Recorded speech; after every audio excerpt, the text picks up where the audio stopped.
All right, good morning. A couple things from the log from yesterday into today.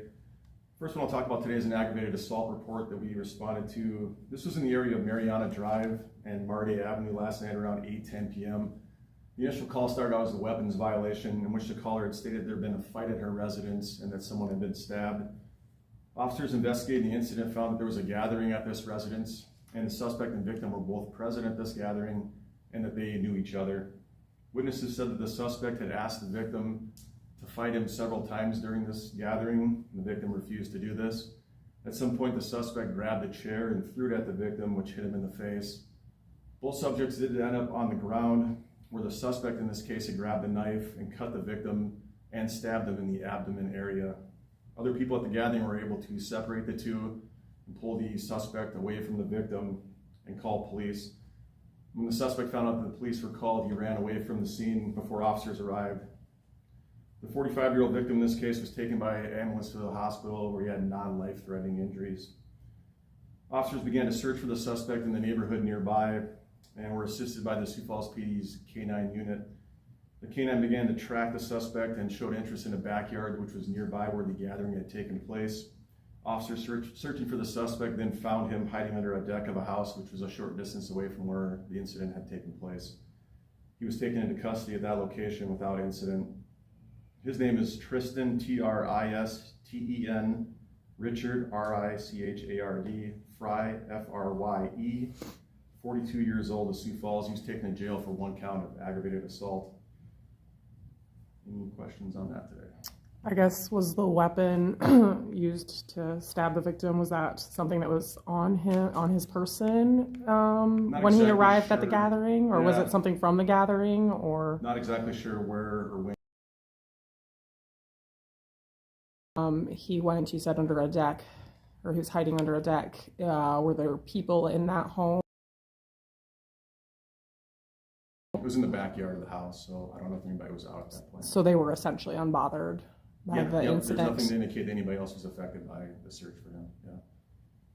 Do you know, like, I know you said, like, he was telling him to fight him. Do you know, like, what led up to that or what the reason for that was? No, I don't, yeah. As far as exactly what led to that point, I'm not quite sure.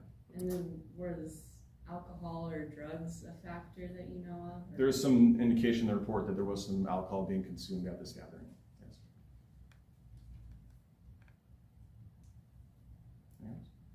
Okay. For the rest of the log here, nothing too noteworthy. There was one robbery on the log which involved juveniles. So 5 stolen vehicle reports. Sudden unintended death was nothing suspicious. The weapons violation on East 6th Street, this was the weapons violation from yesterday afternoon. There was I know some coverage by the media about this call by Washington High School. I would refer you to the statement that was put out by the school district to the parents of the kids who went to the school there as far as the details about what exactly took place. Due to the fact that there is a juvenile involved in this, which is an open investigation, we will not be able to release any additional information at this time in reference to this call. I'm sure there are some questions, but I'm pretty limited in what I can talk about at this point. I know, like, the investigation is ongoing, but is it possible that are there any charges to adults that you guys are expecting, or? At this point, there is no charges for adults. The investigation clearly just, it's been less than 24 hours, so we're still working on that. So there'll be some looking into exactly, like with any case, whether it's a juvenile or an adult, we're gonna try to figure out exactly how somebody came into possession of the gun, when, where, all the circumstances involved with that, yeah. Are there laws that someone could be charged in connection to this incident? That's something I'd have to dig into further without having the specifics exactly what was going on.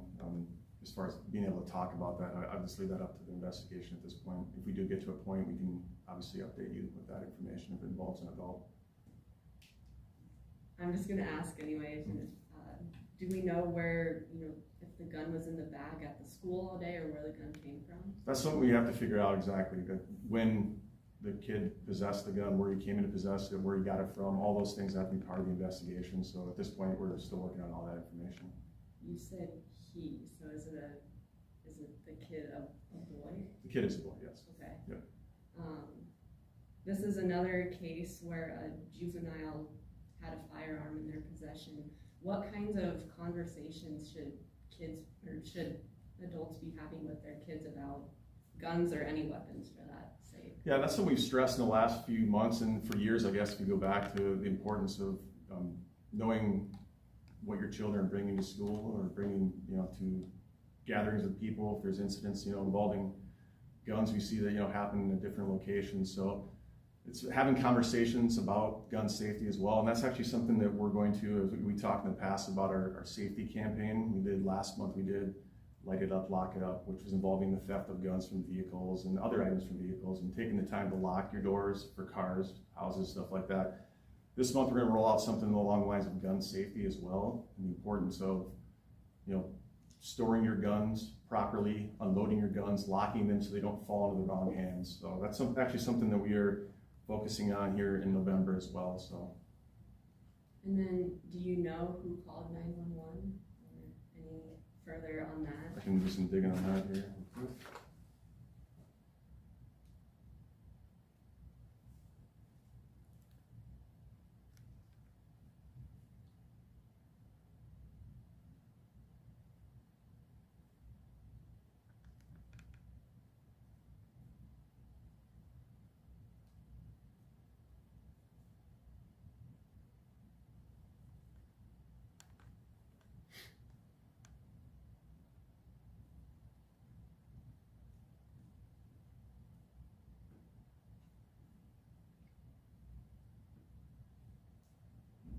The initial call says that a kid told someone that someone was shot. There's no specifics as to who that person was at this point. Can you give us, you're probably not going to be able to give us an actual age, but like an age range of the people that were involved in this incident? Under 18, yeah. Were there other kids around when this happened or other? I'm not going to get in further in the investigation as far as who else witnessed this at this point, if there was any. And then last question I have is, I know the kid that misfired had non-life-threatening injuries. Is there any update on how they're doing or just maybe what those injuries were? I won't get into specifics on that at this point. Anything else? Okay. Last but not least, the crime of the week, which was put out yesterday, involved a burglary. On November 10th, 2025, the Sioux Falls Police Department received a burglary report near the intersection of West Tickman Street and North Career Avenue.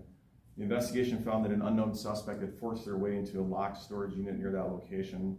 Once inside, the suspect stole 2 televisions and a Yamaha keyboard. The approximate loss in this case is $1,100. This incident actually happened between 8:15 p.m. and 9:35 p.m. on November 10th. As with any other crime of the week or any other tips we posted on the CrimeStoppers.com website, take a look there, look at the photos, look at the information. If you have any information that can help solve these cases, there's a convenient submit a tip box right near these photos. Take some time to take a look. If you have information that can help, please help provide that to the detectives so we can maybe solve some of these cases with some help from the public.